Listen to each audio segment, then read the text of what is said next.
Dust swirls as military trucks arrive at a desolate American internment camp at sunset. Inside, Japanese women huddle, their faces a mix of fear and stoicism. Their traditional kimonos are a stark contrast to the khaki uniforms of the guards and the harsh, barbed wire.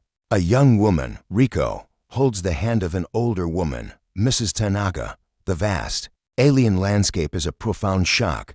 American guards watch them with suspicion, reflecting wartime prejudice. Initial interactions are fraught with language barriers, reduced to confused gestures and harsh tones. The women's isolation is immediate and palpable. Inside a stark processing tent, registration is chaotic.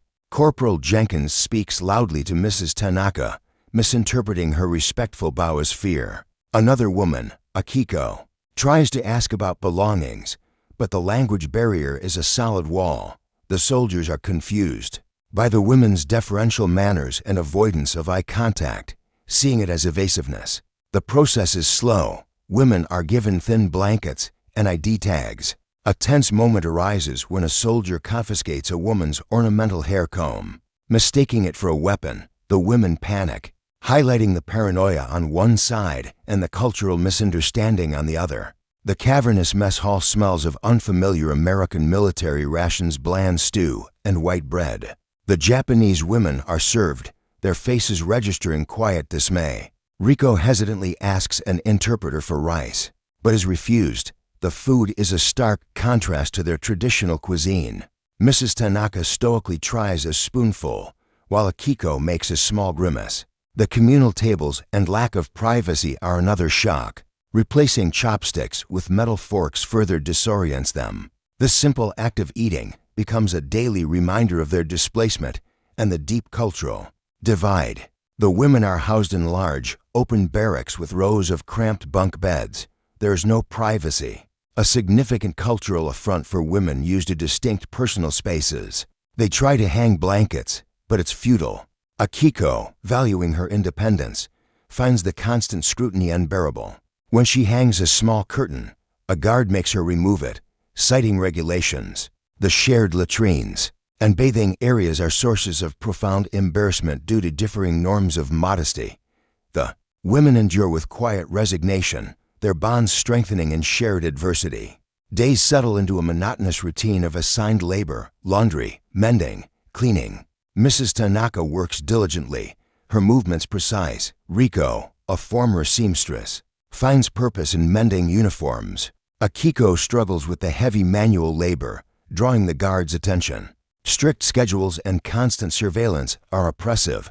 As they work, the women find small ways to resist, humming traditional songs in hushed tones. A sympathetic guard, Private Jones, sometimes turns a blind eye to a brief, shared rest. The work is a distraction, but it reinforces their lack of agency.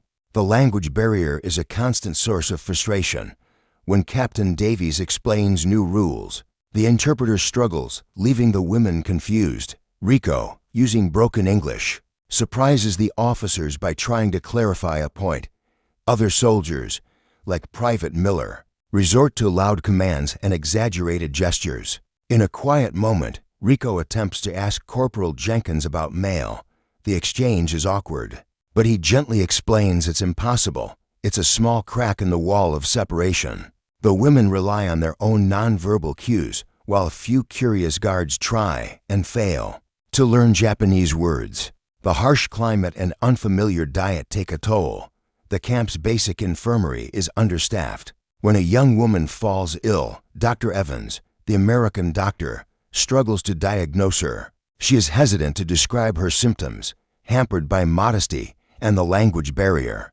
Mrs. Tanaka suggests traditional herbal remedies, but is politely dismissed by the Western-trained doctor. Riko tries to explain the cultural reluctance to be examined by a male doctor.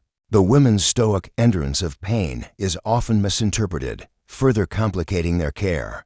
Despite the tension, small moments of humanity emerge. Private Miller, usually gruff, wordlessly helps Riko carry a heavy water bucket. Private Jones discreetly leaves a few wildflowers on Akiko's bunk. The women reciprocate. Mrs. Tanaka, noticing a tear in Miller's uniform, quietly mends it. Corporal Jenkins, who is slowly learning a few Japanese phrases, tries to use them. These small, nonverbal acts of kindness chip away at the prejudice. Brief moments where individuals see each other beyond the conflict. A tentative cultural exchange begins. Riko uses her English to explain Japanese customs to Corporal Jenkins. In the barracks, she teaches origami, captivating Private Jones, who asks to be shown how to fold a paper crane. The women, in turn, observe the Americans' direct communication style.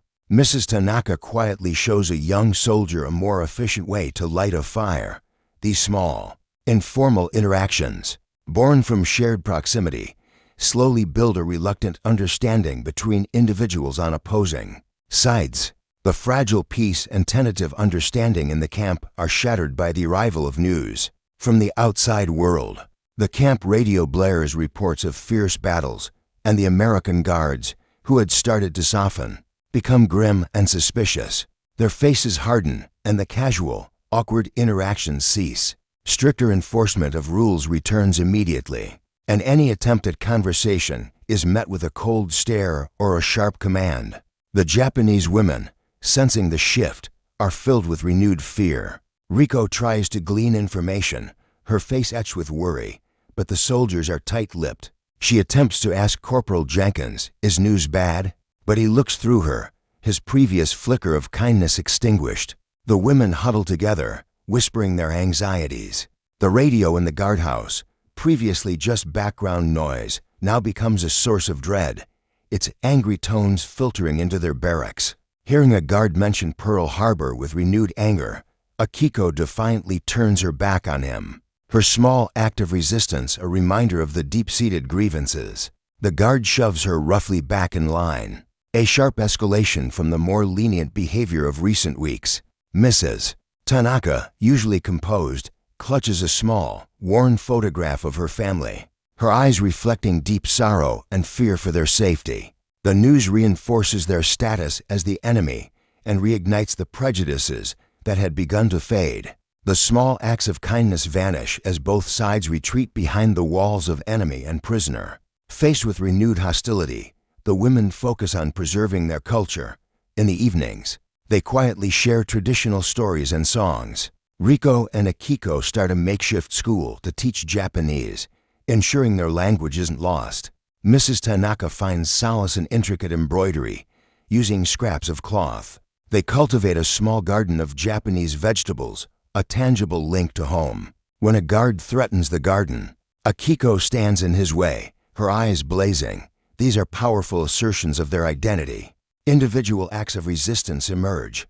Akiko, more outspoken, begins to argue with guards about unfair ration distribution.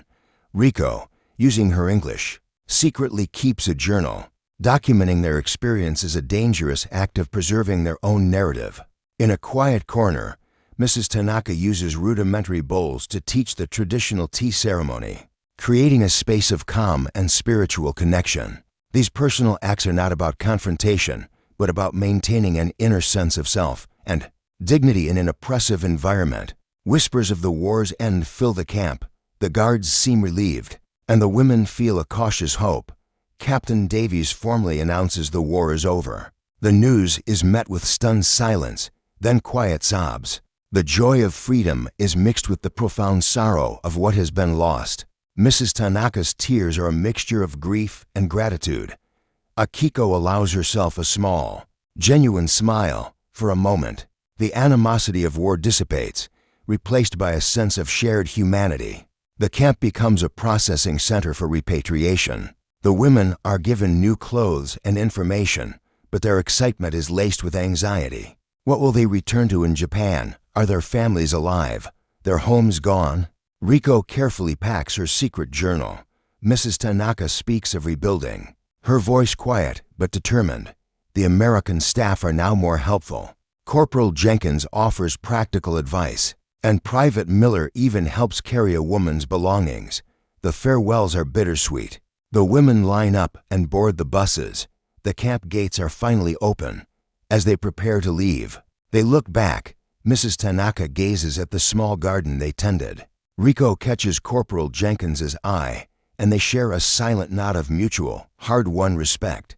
Akiko steps onto the bus, her gaze fixed forward. The buses pull away, leaving the camp behind. The American guards watch them go, a complex chapter closed. The women carry with them the scars of their captivity, but also the enduring lessons of resilience and the unexpected capacity for human connection.